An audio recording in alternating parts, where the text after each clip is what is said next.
Spencer and Pipeman on W4CY Radio.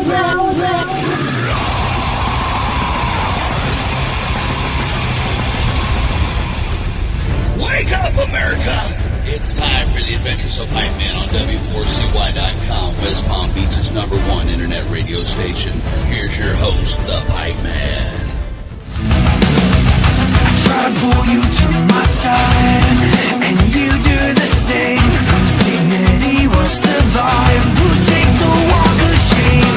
We push and we pull till nothing's left inside us, so we can roll till nothing's left to roll. Of course you don't show. This is the Pipeman here on the Adventures of Pipeman W4CY Radio, and I'm very excited about our next guest because they have some killer music, and that means the game is over. So let's welcome to the show, Everlit. How are you? What up, Pipeman? What's up? What's going on? Thanks so much for having us, man. Thanks, man. Yeah, we thought we were having a party on Google Meet, but here we are. Yeah, we're showing our age. We can't figure shit out online. I know, right? You know, it's tough to be a musician nowadays because you got to know how to do a bunch of other stuff besides being a musician. I know, right? That's true. Yeah, dude, and they all make it hard, man. Like, if you want to go post one thing on, like, Instagram, something that should take you, like, 3 minutes to do it across all channels ends up taking you 20. You're like, dude, I'm too old for this shit. I know. It used to be easier. They used to have, like, Hootsuite where you could send everything to one place. Yeah, and they all decided, nah, we don't want you guys doing that. You need to make a different type of post for every single of the 2 million social media platforms. Yeah, you know, you can't have the same amount of characters, or the photos don't fit the same way, so you got to reformat them from landscape to portrait. You end up you're like working on making a post for an hour. It's so stupid. I know, right? All the handles are different from channel to channel. If you want to tag people, some you can use audio, some you can't. Some you can use multiple pictures, some you can't. It's just a headache. Yeah, I hate having to make our posts. Yeah, you guys got it lucky. You don't do shit. Well, you know, it definitely was a lot better in the old days where you just stapled flyers to telephone poles and traded tapes. Yeah. Yeah, those were good times. Yeah. I have press kit. I have, like, somewhere in storage, I do have the original from the tape trading demo tape for Metallica. Wow.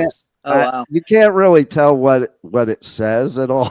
Because, you know, it was like probably taped over like 50, 100 times or something like that. So it just sounds like a bunch of noise, but that noise was exciting back then. All right. Yeah. Definitely. Yeah. That's sick. That's crazy. So who were your guys' influences growing up? Who wants to go first? Yeah, I guess we'll go in a loop. Yeah, I mean, I guess we all listen to a pretty wide variety of stuff, but when it comes to the band, the main influences would be from like the early 2000s era, where you had Deftones, like old school Incubus, Korn, Slipknot, like all that kind of stuff is what we really kind of built our foundation around. We've grown as musicians. We listen to all sorts of stuff. But I think at the core, it's kind of like the new metal kind of music. I like how you said you grew as musicians because, you know, especially when you have these hardcore fans from when you were like in the beginning, they all want you to stay like a garage band that doesn't know what you're doing. Yeah. Right. It's like you as an artist, I mean, you want to get better. You don't want to write the same song over and over again. You should be getting better at your craft. And then you got those hardcore fans that are like, no, don't. You're much better when you didn't know what you were doing. Yeah, it is true. Yeah. It is true. There's a lot of, I mean, I'm kind of like that too, though. Like with my favorite bands, Me too. I kind of want to hear like the style that I want from that band. But then the more you listen to like newer stuff, the more it grows on you. So it's kind of like in the Yeah. beginning, you're like, oh man, they really deviated from their sound. But if you go back, you spend a little bit more time with it, and you're like, oh shit, okay, like Right. I like this. I'm feeling Sometimes, sometimes you just got to give it some time and like really listen to it instead of just basing it off your gut feeling, you know? Yeah. Yeah. Absolutely. Yeah, there's been plenty of albums that have come out recently where I'm like, oh, I don't know, man. Like, especially a huge one is Bring Me the Horizon. They changed so much. You know, I started out loving them as like just a death metal band, and they changed so much. And every album I'd be like, I don't know, I think they might have went too far with this one, but then I kept listening, and then I'd be like, actually, this is really good. You know, Catchy. Right. Yeah. Well, if you listen to Ollie in interviews, he says, like, why do I want to write the same song over and over again? Right. Yeah. Well, yeah. So I feel like a lot of you know, when we're younger, we really have that base of like being an antenna of like something else. Mm-hmm. So we're like a lot of like stuff that like if I get caught in like a writer's block moment or something, I'll find myself like just waking up like half awake being like, oh, that's it. You know what I mean? And it's just I'm like some kind of antenna grabbing it out the ether. And it's I feel like that's what really gives so many people the really original feel that's not like taught. And that's what I feel like that's what we fall in love with people's early stuff. But yeah, we gotta, I mean, like getting more polished, getting better at your craft is, I can see why people like it or hate it, you know? Well, you know what else too?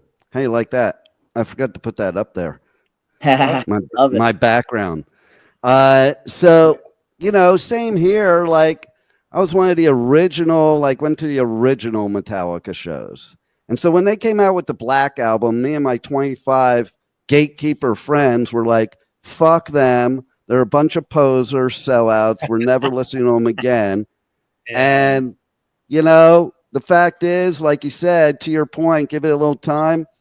We all came around after a while and oh, this shit is pretty good, Right. Yeah, right. Definitely. So tell us about... I think definitely the whole poser mentality and like thinking people's like not being able to understand why a band would sell out is definitely a younger mentality too.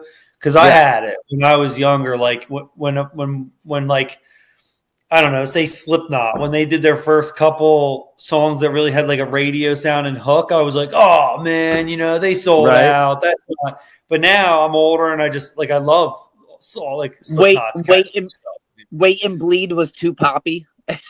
Right? Exactly. Yeah. It's like now back to Wait and Bleed. It's like that song is so dope. Like it's crazy. Yeah. Totally. And it is a younger mentality, but I think it's because that younger mentality, not because it's just the angst. It's because you're poor broke anyway, so you don't give a crap about having to pay bills or support. So you can't conceive of a band member that's doing it for a living, trying to support themselves. Like, oh my God, they have to pay rent. Well, I don't give a shit if they have to pay rent. They should still be fucking eating bologna sandwiches, man. Yeah, that's very funny. Yeah. Yeah, once you have to start like just having all these responsibilities and stuff, you're like, let's make some music. Let's make some money off this music, man. Might as well, because it's like one of the hardest jobs there is. Most people don't realize, like, they think it's all fun and games. Like, it is, especially today. It's freaking, my hat's off to you. It's freaking hard to be a musician nowadays because, like, you have to work 10 times harder just to make a quarter of the money. Yeah, you gotta do it because you love it. Otherwise, it's just the work ain't worth it. Mm. Yeah, well, that's why I think some bands don't last too, is because they're not doing it because they love it. They're doing it to be rock stars, and the rock star happens and then it dies. Yeah, and they create bands with just like people that they just like toss together because they're like, I'm just gonna use these people and then get to the next spot and use more people. But And that's why this is, you know, in my opinion, one of the greatest bands that could ever be, is because we're all really close. We're all like family. So it's That's so cool to hear. Achieve, I think. Yeah, that's way cool because you got to be together like pretty much 24/7. Like you have to be a family or else you're going to kill each other. Right. Yeah. Yeah, we've gotten close. We've gotten pretty close. Oh, yeah. I'm sure. It's That's like inevitable, siblings. though. That's, Yeah.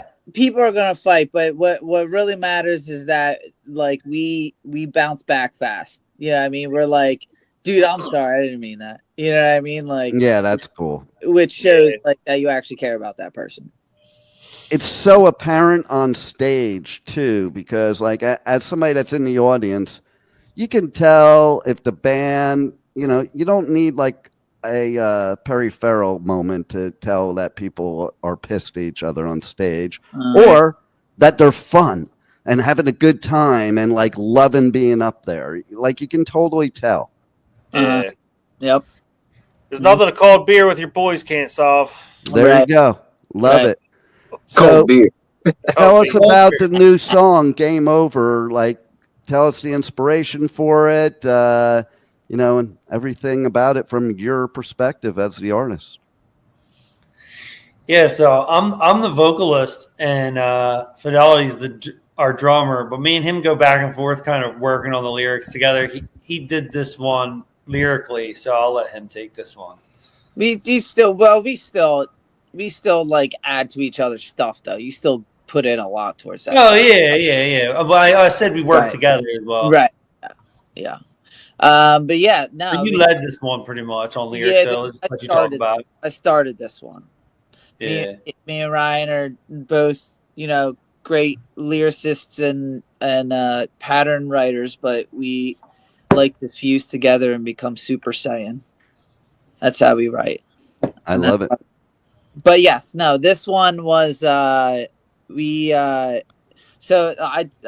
premise that I started with was just like kind of like the games that we play, whether it be a relationship, and inner conflict, even as just like a society, like just like the power games that we play, like everything is like this kind of like, even in like a single argument, you know, it's like people get to a point where they're not even like trying to figure out what's right anymore. They're just playing like a who can win game. You know what I mean? And we play like all these like petty little games that add on so much extra stress and like absolutely like fly our cortisol levels, which is extremely unhealthy for you. So it's like, it's just essentially just being understanding that you can just kind of cut the game out. It's your life's going to be so much better with just subtracting those petty little games, you know? And so I don't like fully encompassing. I don't understand people that love to live in that like every single day. You know, you take The the reality TV people, man. oh yeah, that's what really created it, and like that reality TV isn't even reality, so it's like it's just drumming people up to thinking some of this stuff is normal life, and you know, I live here in South Florida, which is probably the world capital of games. Okay. You know, and it's like if people would just be real with each other, like it'd be a lot happier planet, I think. Yeah. Well, you know how like people can get different ideas and stuff from lyrics. One idea I had from these lyrics was, this kind of goes in hand with what Jacob was saying, but like even when it comes to like governments and stuff, they like and just the way the people are running the world with these power games, like when there's a war that happens or something, you know, these governments are like killing innocent people over like their ego that they want to be the most powerful. Right. So like it's like if we could like really concentrate on what the real problems are in life, we'd save ourselves a lot of pain, you know? Like we're always causing ourselves pain by having the wrong idea of what's important. So much unnecessary pain. Yeah, it's just so much unnecessary pain that we cause ourselves. You know, Right. it's just crazy. So, yeah. Totally. And it's funny you Cool bring beer. up the government part of it. And it's like right now it's the oldest game in the book, divide and conquer. Like it, and it's like distract. Let's distract, and you guys can fight about this stuff that we're not really worried about. We just want to distract you. Right. Yeah, it's super. It's so that we don't see their corruption, right? Let's get them fighting so we can take advantage of them, and they won't even Divide. care. 100%. I think a lot of what that is too is imposing fear. Once you impose fear on somebody, you have complete control over them. No doubt. Right. Sure. Yeah. And I find that's what's cool about live music, because live music, I feel we can escape all that crap. Mhm. You go to a music festival and everybody's one. There's no division, there's no bullshit. You're just there to have a good time and enjoy great music. Yeah. Right. Yeah, live music is definitely an escape from, like, it's like therapy kind of for me. Totally. And writing it is like therapy, playing it's like therapy, listening to it's like therapy, going to see it's like therapy.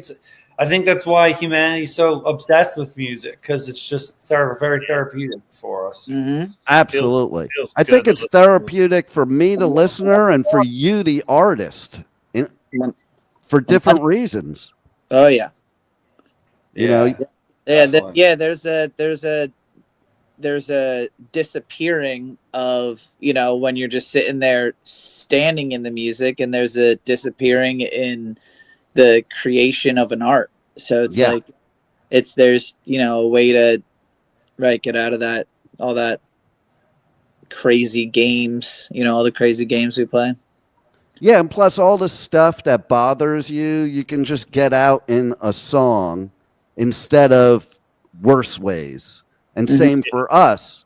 Like, we could get out all our frustrations, anger, depression, whatever it is, in a live show or in a song.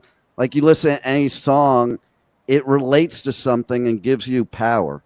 Right. Yeah. Yeah. Mm-hmm. Yeah, music has power.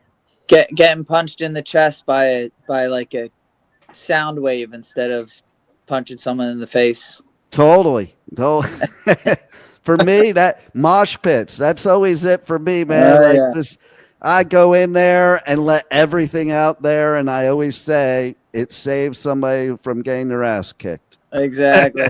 Yeah. I tell a lot of people when they're like, older folks, they're like, man, how do you like that? Oh, it's like, well, you got to go to a live show. You gotta feel that on your chest. You got to feel that blast, that explosion. And it's, I feel like you have to, that's such a live thing that's why a lot of people don't get it. I was having this exact discussion with my brother the other day, because I brought him to some show. I forget what it was. It wasn't even that heavy. And he's like 6 years older than me, and he couldn't handle the bass, and he couldn't handle how loud it was, and blah, blah, blah. And we were talking about it the other day. I'm like, yeah, for me, that's fuel and therapy, and that makes me feel great. That pumps my adrenaline up, the louder, the better. Yeah, dude, metal soothes me. My blood pressure goes down when I listen to metal. I'm like, it's like a chill pill for me. And a lot of people don't get that. But yeah, I'm also a motivational speaker, and it's like I will blast like Slayer or Slipknot on the way to go do a seminar to get pumped up to do the seminar. Yeah. It definitely works as pump up music too, for sure. Yeah. And then in the same token, like if I'm just chilling, or I'm at, going for a walk, I blast that stuff. It just it takes all the stuff away that has me pissed off or upset or heart rate going or any of that stuff. Yeah, 100%. I agree.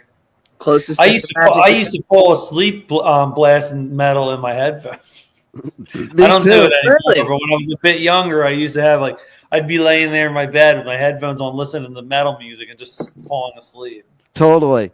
And my dad used to say something because I would sit there and I'd have in high school MTV on with no volume and then like blasting something, no matter what it was, and doing my homework.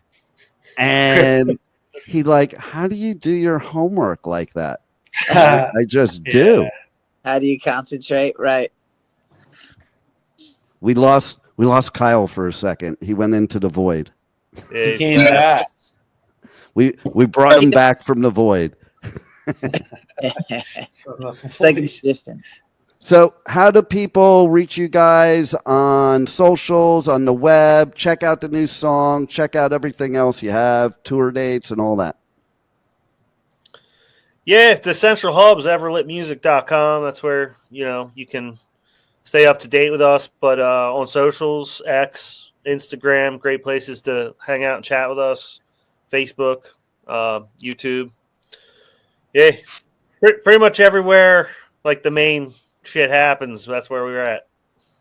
Yeah, and if you're trying to check it out, check the music out for the first time, I would say hit up if you have Spotify, hit up Spotify because that's the one we're trying to boost the streams on the most. Yeah, we want to tickle the Spotify algorithms. I know, right? Yeah, you got to tickle the rhythm just right. Yeah, you got to tickle the rhythm. You got to hit those million plays so you can get your 5 cents. Yeah, man, come on, let's go. You got to hit that G Spotify. Yeah, I love it. That should be a thing. That should be a thing. Yeah, I think you should start that like a trend of calling it that. Yeah. All right, we're coining it. Yeah. Fidelity right there. Boom. There it is. Anything else you guys want to share with the listeners that we haven't covered already that they should know about you guys or any of your new music? I don't think we mentioned that a JT from Famous Last Words is on the new single. Came over, so if that might persuade some extra people to go put their ears on it. So it's a really good song, but he took it up to the next level too by getting his vocals on there. So he's in the second verse too, so you got to listen a little bit. And speaking of the writing, he added, a lot for his parts too. That was it wasn't like something that I wrote or Ryan wrote. Oh yeah, true. He put his stuff in there. So that's cool. We gave him the recap. They gave him the recap on what the song was about. He ran with it, man. He absolutely crushed it.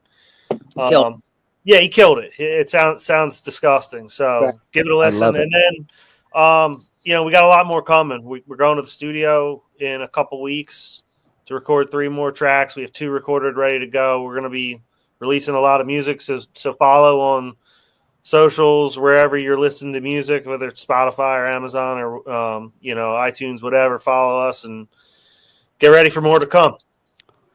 Very excited about that because this song is badass and everybody has to check it out. So Thanks.